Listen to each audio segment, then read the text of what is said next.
கர்த்தருடைய பரிசுத்த நாமத்துக்கு ஸ்தோத்திரம் உண்டாதாக. இந்த நாளிலும் உங்களை சந்திப்பதிலே மிக்க மகிழ்ச்சி அடைகிறேன்.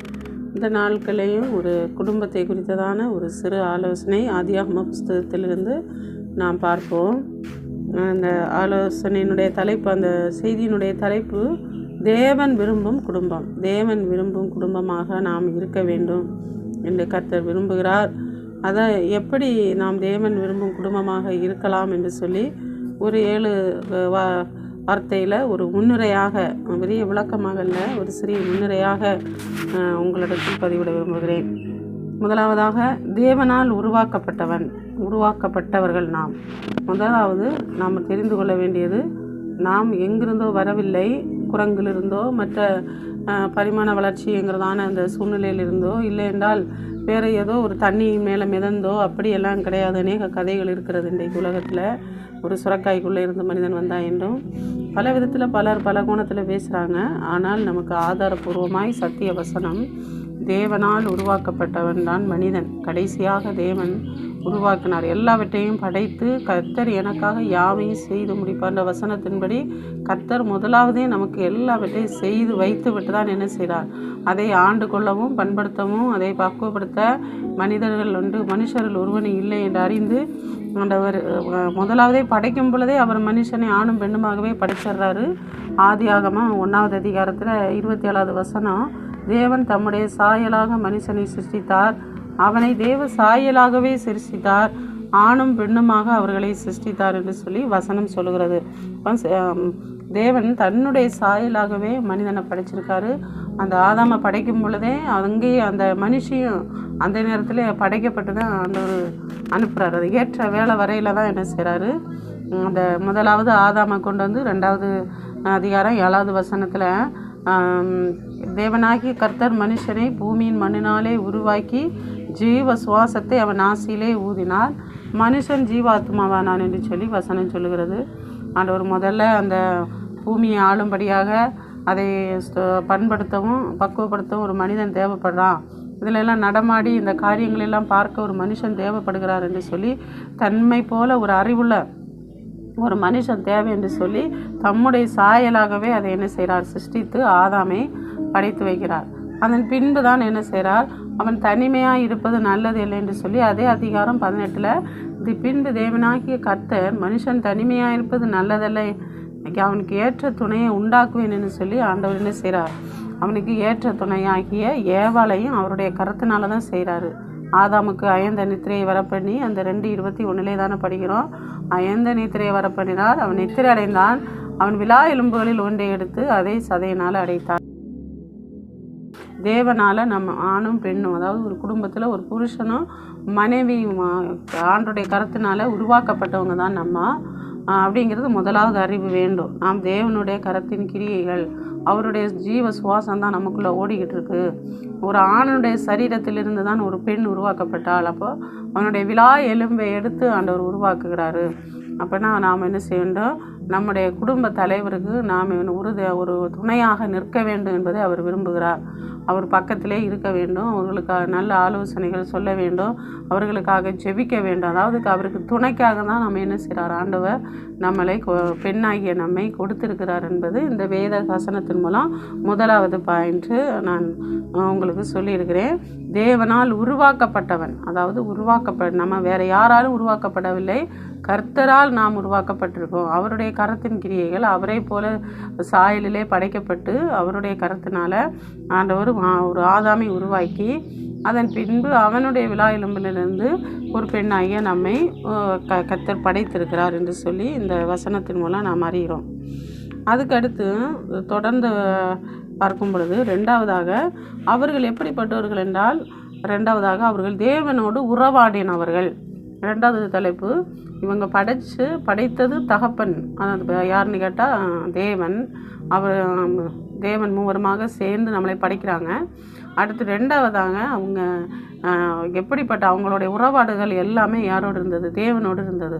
படைத்த பின்பு ஒரு தாயாக, ஒரு தகப்பனாக, ஒரு எல்லாவற்றுக்கும் ஒரு நமக்கு எப்படி ஒரு பிள்ளைக்கு குழந்தைக்கு தாய் தகப்பன், தாய் ஒரு உறுதுணையாக இருந்து அதுக்கு ஏற்ற வேலை பசிகளை நீக்கி தகப்பன் அந்த விவகாரங்களை சந்திக்கிறது போல எல்லாத்துக்கும் தேவன் அவர்களோடு உறவாடி கொண்டு இருந்திருக்கிறார். அதற்கு ஆதாரமாய் ஆதியாகமம் 3வது அதிகாரத்திலே பார்க்கும் பொழுது 8ல் பகலில் குளிர்ச்சியான வேளையிலே தோட்டத்தில் உலாவுகிற தேவனாகிய கர்த்தருடைய சத்தத்தை அவர்கள் கேட்டார்கள் என்று பார்க்கிறோம். அப்போ ஆண்டவர் என்ன செய்கிறாரு? உலாவி இருக்கிறார். தோட்டத்தில் உலாவி அவருடைய சத்தத்தை கேட்டு அவர் சொல்லுகிற மாதிரி என்ன செஞ்சாங்க? வாழ்ந்து வந்தாங்க. அப்போ அவங்க அந்த நேரத்தில் யாரோடையும் எந்த விதமான தொடர்புகளும் இல்லை. தேவனோடு மட்டும் உள்ளதான அந்த தொடர்புலையும் அழகான ஒரு ஜீவிதம் ஜீவித்து கொண்டு இருக்கிறார்கள். இப்படியே இருந்தால், இது இப்படி நீடித்தால் என்ன செய்யாது? சாத்தானுடைய திட்டம் நிறைவேறாது என்று சொல்லி அங்கே என்ன செய்கிறாங்க? இப்போ இதுக்கு பின்னால் ஒரு குழப்பம் உண்டாகிறது. 3வதாக பார்க்கும் பொழுது தேவனுடைய கட்டளை, அதாவது தேவனுடைய விருப்பம். அவர் என்ன செய்ய விரும்புகிறார் என்றால், அவர் முளைக்கப்பல்லுன்னா அந்த தோட்டத்தில் உள்ள அந்த கனி, தோட்டத்து நடுவில் இருக்கிற அந்த 2வது அதிகாரம் 17வது வசனத்தில், ஆனாலும் நன்மை தீமை அறியத்தக்க விருட்சத்தின் கனியை புசிக்க வேண்டாம், நீ அதை புசிக்கும் நாளிலே சாகவே சாவாய் என்று சொல்லி அவர் என்ன செய்கிறார்? கட்டளையிட்டார். கட்டளை, அவருடைய கட்டளை என்னென்னா, அந்த கனியை நீ புசிக்கக்கூடாது, அவ்வளோதான். தோட்டத்தில் நடுவில் இருக்கிறதான கனியை புசிக்கக்கூடாது அப்படின்னு சொல்லி ஆண்டவர் ஒரு கட்டளையிட்டார். ஆனால் இங்கே அந்த கனியை புசித்தது தான் என்னது? தேவனுடைய கட்டளையை மீறினதாயிடுச்சு. அந்த கனியை புசிப்பதற்கும் காரணமாக அங்கே ஒரு மனிதன் வருகிறார். அதை பிந்தின நாட்களை பார்ப்போம். இந்த 3வது தேவனுடைய கட்டளைங்கிறதான அந்த இடத்துல தேவன் நமக்கு தருகிற கட்டளைகளையும் கற்பனைகளையும் வார்த்தைகளையும் தேவனுடைய சித்தத்தையும் நம்ம நிறைவேற்றாவிட்டால் நாம் என்ன செய்கிறோம்? இன்னொருவரோடு ஐக்கியமாகிவிட்டோம், சாத்தானோடு தொடர்பாகிவிட்டோம் அப்படிங்கிறத நாம் உணர்வ வேண்டும்.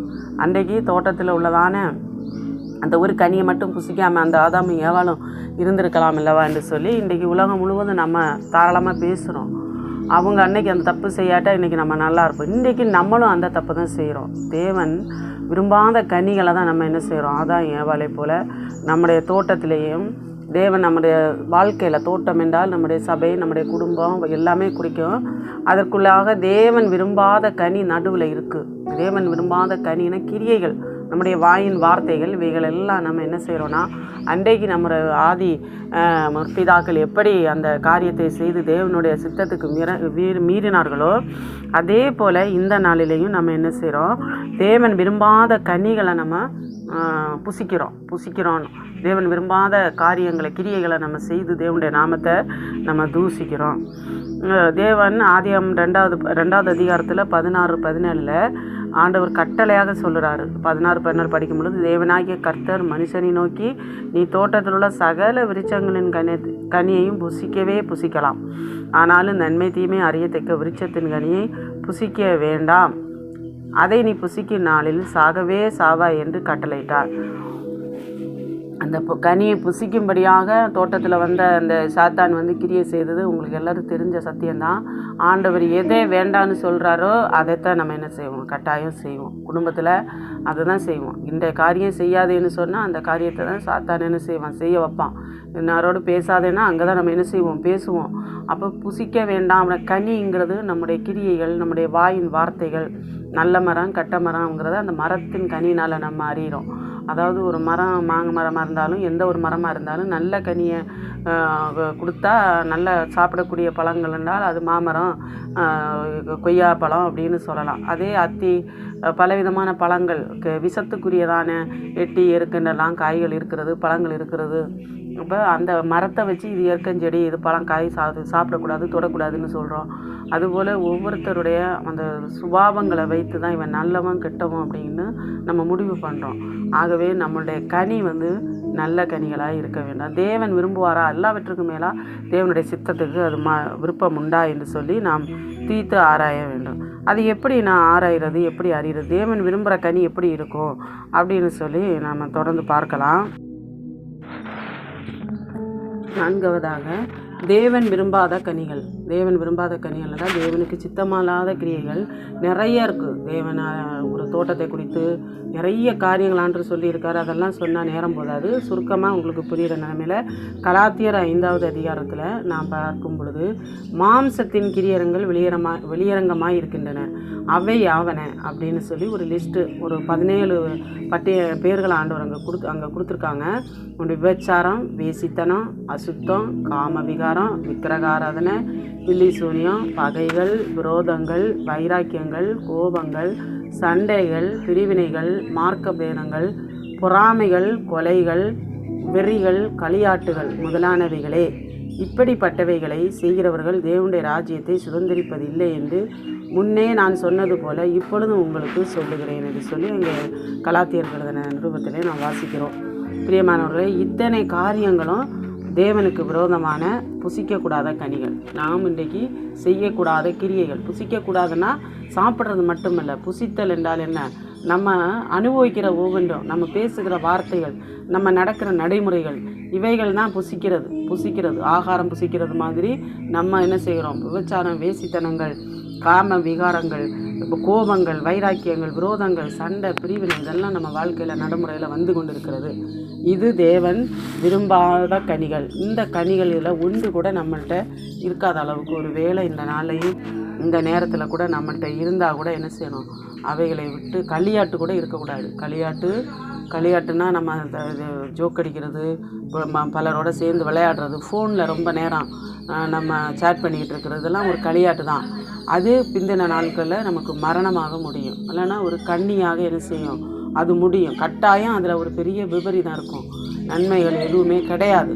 மரணம் அன்றைக்கு எப்படி அவர்கள் அந்த பழத்தை சாப்பிட்டு ஒரு மரணத்தை சந்தித்தார்களோ, அதே போல் இந்த நாளிலையும் இப்படிப்பட்ட கனிகளை புசிக்கும் பொழுது முடிவில் பயங்கரமாக அது கசக்கும். பயங்கரமான போதகருடைய சொல்லை தள்ளுனதுனால நீங்கள் யோசிக்க வேண்டியதான காரியங்கள் என்ன செய்யும்? அந்த இடத்துல வரும். போதகர்கள் என்றால் நமக்கு ஆலோசனை கொடுப்பவர்கள், நான் இப்படி செய்யாத, அப்படி நட என்று சொல்லி புத்திமதி சொல்லும் தாய் தகப்பர்கள் யாராக இருந்தாலும் இந்நாட்களில் நமக்கு எப்படி இருக்கிறது? அது கசப்பாக இருக்கும். அந்த புத்திமதி கேட்க கசப்பாக இருக்கும். இவங்களுக்கு வேறு வேலை இல்லை, இவங்க ஜாலியாக இருக்க தெரியலை அப்படின்னு கூட நீங்கள் நினைக்கலாம்.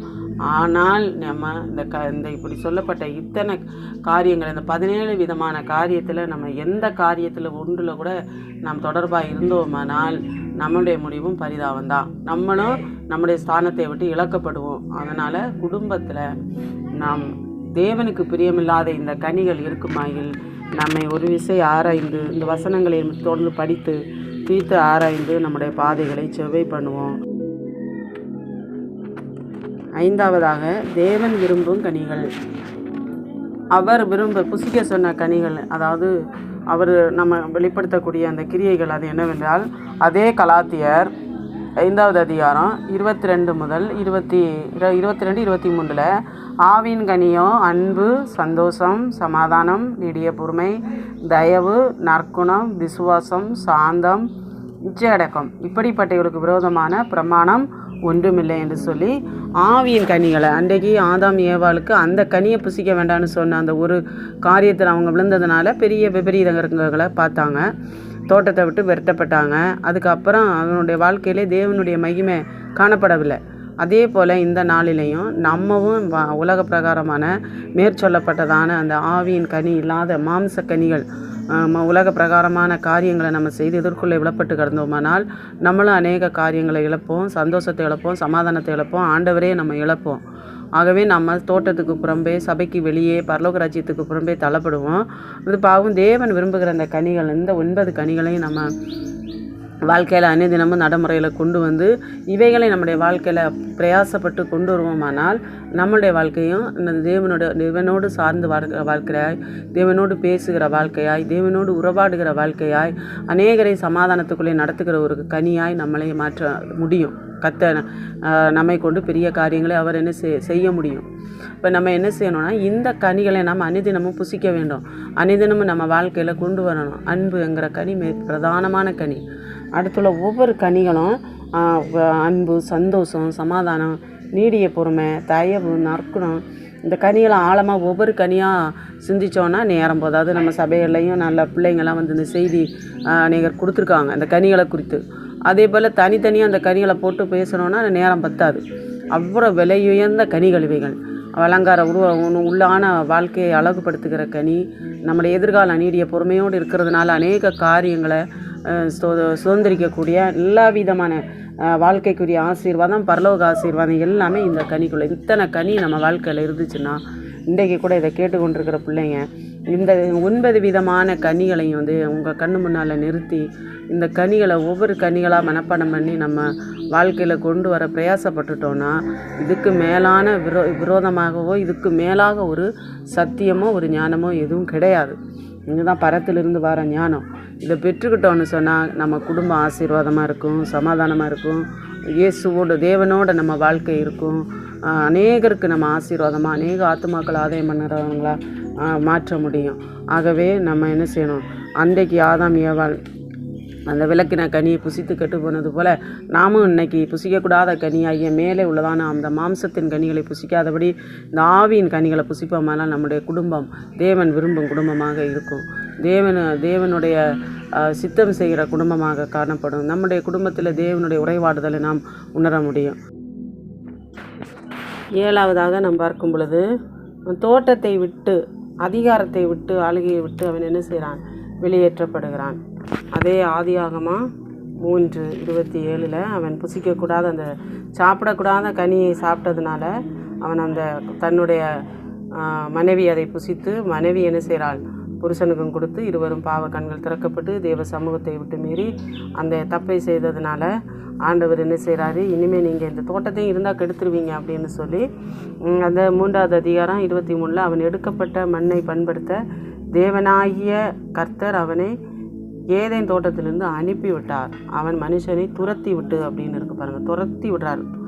அப்போ நம் தேவனுக்கு சித்தமில்லாத காரியங்களை செய்து குடும்பத்துக்கும் மற்றுள்ள காரியத்துக்கும் பிரியமில்லாத காரியங்கள் நம்மளை அறியாமலே உள்ள சாத்தானுக்கு இடம் கொடுக்கறதுனால நம்ம உண்மையான அநேக ஆளுகைகள், அதாவது புருஷனுங்கிற ஆளுகை பறிக்கப்படும், மனைவிங்கிற அந்த உரிமை பறிக்கப்படும். இன்றைக்கி அநேக விவாகரத்துகள், பிள்ளைகள் பெற்றோர்களை விட்டு இழக்க வேண்டியதாக இருக்கிறது. ஸ்தோத்திரம். அநேக குடும்பத்தை விட்டு அநேக பிள்ளைகள் இழக்க வேண்டியதாக இருக்குது. இதெல்லாம் காரணம் என்னென்னா சாத்தானோடு கரம் கொடுக்கறது தான். சாத்தானுடைய சித்தத்துக்காக அவனுடைய அசை இச்சைகளுக்கு இணங்கி போகிறதுனால தோட்டத்தில் நம்ம இருக்க முடியலை. சபையில், குடும்பத்தில், தேவனுடைய அந்த பிரசன்னத்தில் நம்மளால் தங்க தாபரிக்க முடியவில்லை. இதெல்லாம் காரணம் என்னென்னு கேட்டால், தேவன் சொல்கிற கட்டளைக்கு கீழ்ப்படிய வேண்டும். தேவன் சொன்ன கட்டளை, அந்த நாட்களில் சொன்ன கட்டளை கீழ்ப்படியாததுனால அவங்க தோட்டத்தை விட்டு வரப்பட்டப்பட்டாங்க. அதே போல் இந்த நாட்களையும் ஆவியின் கனிகள் ஆகிய அந்த நல்ல கனிகளை நம்ம வாழ்க்கையில் உட்கொண்டோமானால் நம்மவும் என்ன செய்வோம், குடும்பத்தில், சபையில், பரலோக ராஜ்யத்தில் எல்லா இடத்துலையும் நாம் இடம்பெறுவர்களாக இருப்போம். தேவையில்லாத காரியங்களுக்கு நான் நேரத்தை செலுத்த வேண்டாம். தேவையில்லாத நபர்களோடு நான் அதிகம் பேச வேண்டாம். தேவையில்லாத காரியங்கள், சிக்கல்கள், சோதனம், அது கொஞ்சம் வேலையில் அதிக லாபம் என்று சொல்லுகிற விளம்பரங்கள், அநேக காரியங்கள் உங்களுக்கு கர்த்தர் உணர்த்துவார். இப்படிப்பட்டதான தேவனுக்கு பிரியமில்லாத காரியங்களை விட்டு நாம் விலகி தேவ சித்தத்தை மட்டும் செய்வோமானால் நாம் உண்மையாகவே குடும்பத்திற்கு அலங்காரமான கிரீடமாய் ஒரு விளக்காய் திகழ முடியும். பிரியமானவர்களே, ஒரு சுருக்கமாக உங்களுக்கு இந்த நாட்களில் இந்த குடும்பத்தை குறித்து ஒரு முன்னுரையாக சொல்லியிருக்கிறேன். வர நாட்களில் தொடர்ந்து அந்த காரியங்களை விரிவாய் பார்க்கலாம். கர்த்தர் தாமே உங்களை ஆசீர்வதிப்பாராக. கர்த்தர் உங்களிடத்தில் தந்த குடும்பங்களை கர்த்தருடைய கரத்தில் ஒப்பு கொடுத்து நாம் அவருடைய சித்தத்தை செய்வோம். இழந்தவைகள் இருக்கட்டும், கர்த்தர் நமக்கு மீட்டு தருவார். தொடர்ந்து நாம் இழக்காதபடிக்கு தேவ சித்தத்தை செய்து தொடர்ந்து அவரை ஒருவருக்கே சேவை செய்து நாம் புருஷர்கள் மனைவியிடத்தில் அன்பாகவும், மனைவிகள் புருஷருக்கு கீழ்ப்படிந்தும், புருஷனை அவர்களை தவிர்த்து மற்ற எந்த காரியங்களும் நாம் துணிந்து செய்யாதபடி எல்லாவற்றிலும் நாம் அடங்கி இருப்போமாக. பிள்ளைகள் பெற்றோர்களுக்கு கீழ்ப்படிந்து ஏற்ற காலம் வரைக்கும் அவருடைய பலத்த கருத்திற்குள் அடங்கி இருப்பீர்களாக. கர்த்தர் உங்களை ஆசீர்வதிப்பாராக. தொடர்ந்து நாம் வர நாட்களை சந்திப்போம். தேவன் தாமே நம் யாவருடைய குடும்பத்தை ஆசீர்வதிப்பாராக. ஆமென்.